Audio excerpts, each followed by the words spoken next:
குழந்தைங்க சரியாக படிக்கலை, அவங்க நினச்சபடி அவங்களுடைய கோலை அச்சீவ் பண்ணலை அப்படின்னா, அதுக்கு மெயின் காரணம் குழந்தைங்க மட்டும்தானா? இல்லை பேரண்ட்ஸுமா? அப்படின்னு ஒரு கேள்வி கேட்டால், கண்டிப்பாக இதில் பேரண்ட்ஸோட பங்கும் இருக்குது. என்ன அப்படின்னு பார்த்தா, மோஸ்ட் ஆஃப் த பேரண்ட்ஸ் செய்கிற தவறுகள் என்ன அப்படின்னு இங்கே ஒரு 5 பாயிண்ட் சொல்கிறேன் நான். அதுக்கு சொல்யூஷனும் அடுத்து வர வீடியோவில் சொல்கிறேன். கவனமாக கேளுங்க. முதலாவதாக லேக் ஆஃப் ஓப்பன் கம்யூனிகேஷன். அதாவது குழந்தைங்க கிட்ட எந்த ஒரு விஷயத்தையும் நம்ம ஓப்பனாக டிரான்ஸ்பரண்ட்டாக பேசணும். ஸோ இதில் நிறைய பேரண்ட்ஸ் ஓப்பனாக பேச தயங்குறாங்கன்றது தான் உண்மை. சில விஷயங்களை அவங்க மறைக்கிறாங்க. குழந்தைங்க சில சமயம் டவுட்ஸ் கேட்பாங்க. உனக்கு என்ன, நீ சின்ன பிள்ளை தானே, நீ போ அப்படின்னிடுவாங்க, சொல்ல மாட்டாங்க. ஸோ இது ஒரு மெயின் காரணம். ரெண்டாவதாக பார்த்திங்கன்னா, குழந்தைங்களோட ஸ்ட்ரென்த் என்னென்னே கவனிக்கிறது கிடையாது. பேரண்ட்ஸ்க்கு ஒரு கனவு இருக்கும், அந்த கனவை நோக்கி குழந்தைங்களை செலுத்துறது.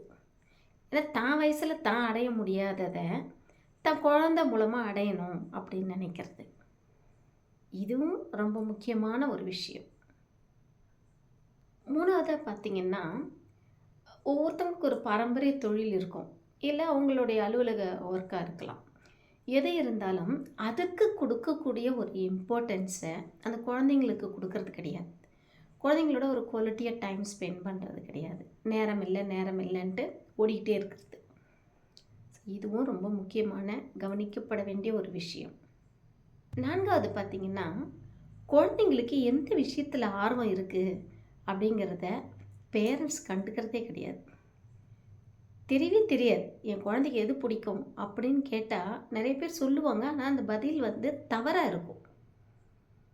ஸோ ஆர்வம் எதில் இருக்குது அப்படிங்கிறத பேரண்ட்ஸ் கவனிக்கணுங்கிறதும் ஒரு முக்கியமான விஷயம். அஞ்சாவதாக ரொம்ப ரொம்ப முக்கியமான ஒரு விஷயம், குழந்தைங்களுக்கு எந்த விஷயத்தில் எப்போ சப்போர்ட் தேவைப்படுது அப்படிங்கிறத பற்றி கவலையே படாமல், அதை கவனிக்காமல் ரிசல்ட்டை மட்டும் கேட்டு அவங்கள ப்ரெஷரைஸ் பண்ணுறது. இதனால் குழந்தைங்க மன அழுத்தத்துக்கு தான் ஆளாவாங்களே தவிர அவங்க கோலை ஈஸியாக அவங்களால அச்சீவ் பண்ணிட முடியாது. இதனால் குழந்தைங்களோட நிலைமை என்ன ஆகும்னு நினைக்கிறீங்க? குழந்தைங்க டிப்ரெஸ் ஆவாங்க, லோன்லியாக ஃபீல் பண்ணுவாங்க, இன்செக்யூர்டாக ஃபீல் பண்ணுவாங்க.